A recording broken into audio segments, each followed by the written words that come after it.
புளி மரமா? புளிய மரம் செஞ்சு காட்டு.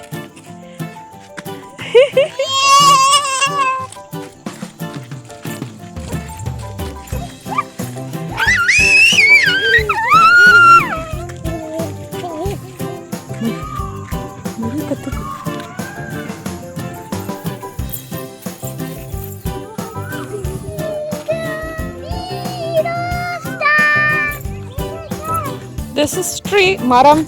அது என்ன மரம் கிருத்விக்? என்ன மரம்? புளி மரமா? புளிய மரம். புளிய மரம். This is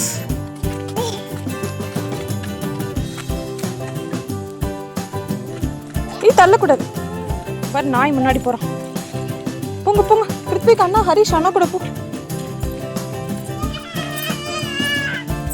புளிய மரம், புளியந்தோப்பு. பட்டர்ஃப்ளையா? என்ன இங்க? ஆமா ஹரிஷ். பட்டாம்பூச்சி எப்படி பறக்கும்? பட்டாம்பூச்சி எப்படி பறக்கும் கிருத்விக்? எப்படி பறந்துச்சு? சொல்லிக் கொடு, சொல்லிக் கொடு. பட்டாம்பூச்சி எப்படி பறந்துச்சு? சொல்லிக் கொடு கிருத்விக், தம்பிக்கு சொல்லிக் கொடு. பட்டாம்பூச்சி எப்படி பறந்துச்சு?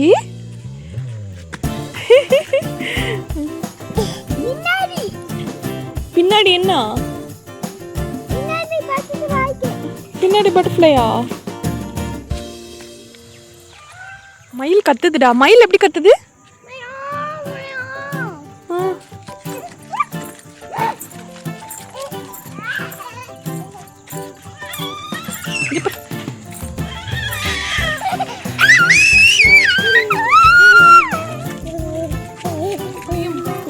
புளிய மரத்துல இருக்குள்ள பூ புளியம்பூ. புளியம்பூ, புளியம்பூ. இதுல இருந்து தான் புளியங்காய் வரும். இப்போ இதென்ன ஆடி மாசமா? இப்போ பூ எடுத்துச்சுன்னா நமக்கு மார்கழி தை மாசம் வாக்கில் நமக்கு பிஞ்சு காய் வச்சு கூட்டு போ. சரி விடு விடு விடு. வா.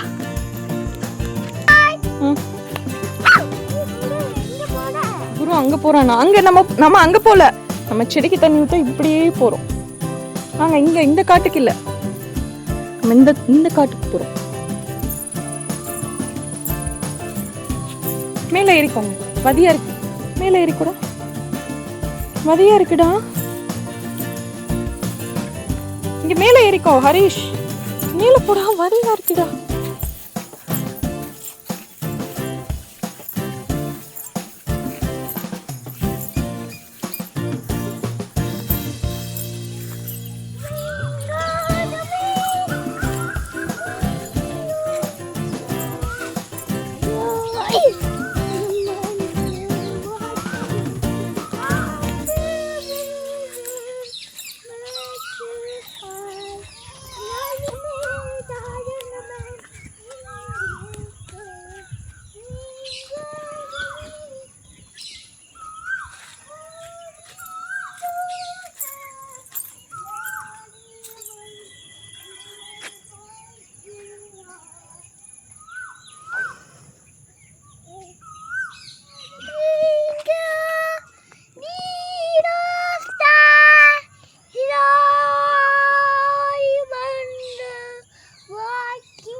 வெயிலா?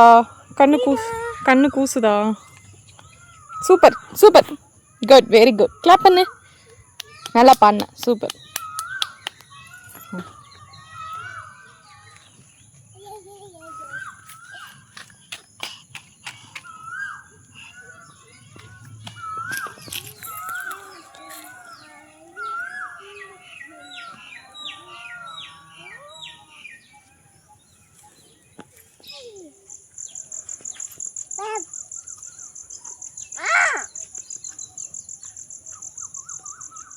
இங்கேயும் சரியான புதை தான், நல்ல புதர் தான்.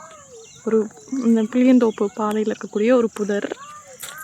அங்கே பாருங்கள், அங்கேயும் நல்ல கருவேப்பிலை ஜம்முன்னு தலை தலைன்னு வளர்ந்து வருது. இதெல்லாம் நம்ம வீட்டில் எவ்வளோ தான் உரம் கொடுத்து கவனித்து பார்த்தாலும் பராமரித்தாலும் ஒரு சில செடிகள் வராது. இந்த மாதிரி பாருங்கள், காட்டு ஓரமாக வேலி ஓரமாக கருவேப்பிலெல்லாம் எவ்வளோ நல்லா துளுர்த்து வருது பாருங்கள். ஒரு சில மண்ணின் வளத்தை பொறுத்து.